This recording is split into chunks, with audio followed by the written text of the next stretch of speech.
Sanibonani ninjani, welcome back to our YouTube channel. If you are new here, please make sure you leave a comment, you engage with us. Today we are talking about uThembiNkosi Zidane Mthembu osematheni kulezi zinsuku. uThembiNkosi ke bedlala indawo noma iphathi yenkosi uDingiswayo enyathelwe zenkomo ngesihluku uZwide nontombakazi bebukele.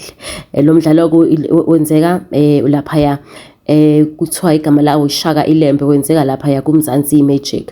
Ukwenza kahle kukaThembiNkosi kumenze wangconywa abalandeli nabalingisi asebenza nabo ngemuva kokudlala isiqephu sakhe sokugcina ke ngaleli viki lesuka kulona. Umlingisi uThembiNkosi useqede ngokusemthethweni umdlalo wakhe kuShaka Ilembe ngemuva kokuhlulwa umdlalo oshubile othinta inhliziyo esiqeshini sesikhombisa.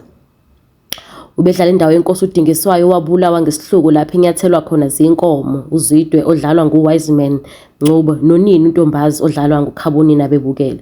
uShaka odlalwa ngumlingisi uLebohangi ufike sekulate sephuzile ukuzohlenga umeluleki wakhe, wasala edangele futhi ethokuthele eganweni wabo ngoba phela inkosi uDingiswayo yayikade iyimento iyashaka. uShaka uthe uyafika ke lapha ezosiza inkosi imento yakhe wafika sekumenele uDingiswayo esengasekho emhlabeni eseshonile.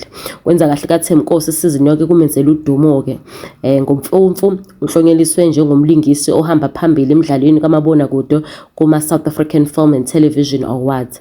Ngemva kwalesiqephu abalandeli nabanye abalingisi bagcwala izinkundleni zokuxhumana bemncoma indlela adlale ngayo. Omunye wabalingisi asebenza nawo uBonkokhoza ongumlingisi uthe bemkhonze kakhulu uThembiNkosi kusukela esalingisa nayo indawo kaMabutho, wambiza njengomunye wabalingisi abahamba phambili esizukwaleni sakhe namhlanje samanje. uLuthando BU Mthembu ophinde wadlala noThembiNkosi endaweni lapha kwi-adulting ngomunye nabo abakusukumele bathi cha siyazidla futhi siyaziqhenya ngawe mfoka Mthembu. Banye futhi abakhulumile kwakhuluma naye uKhoza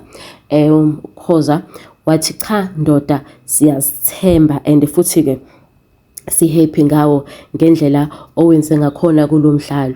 Akamoshake kule ndima ke yakhe yokulingisa uThembiNkosi owazalwa uBrian Mthembu njengamanje uneminyaka u31, wazalwa lapha kwaNdengezi. Uyi-South African actor. Miningi imidlalo esekadlala kuyona, singabala iLembe, iThe River, iGame Changers, ikaLushu kanye njengamanje ke useyabonakala futhi ke umdlalo othi Homecoming. Phinde ke kube kanjalo aphinde abe ishoshovu esihamba phambili noma singathi uyi-ambassador yeqembu leKaizer Chiefs. Uqalo kwakhe icareer yakhe uThembiNkosi uthe meqeda nje idiploma yakhe eThekwini asefudukela igoli ngokuthi ke phela naye uyozama ke amadlelo ahlaza. Wathi nje efika ke egoli ke lapha yana waqala wasebenza ku-Checkers nako Cell C, waphinde waba yi-dancer futhi. Ubesethola ke nje imidlalwane emincane lapha ku-Republic, waphinde wa-appearisha lapha kudlalo okuthiwa iThe River la ayibe khona uMabutho ke kuyisizini. Yilapho ke qale khona kwangazi ukuthi impela uyabonakala. Ngo-2019 waphinde wadlala irole lapha ku-Shift manager ku-MTV Base kwi-series kwathiwa uSugar Dan. Kwathi ngo-2023 ila ethola ke irole yakhe enkulu lapha ku-Showmax ladi dlala khona ke le yabafana ngathi bathanda intombi. Kanti ke kube sethola ke lena ke manje iya kwiShaka Ilembe nakweminye kuthiwa yini adulting. Emva kalokho ke cha impilo ibisiyaqhubeka ke njoba nje esihamba phambili enezinto eziningi futhi azenzayo empilweni.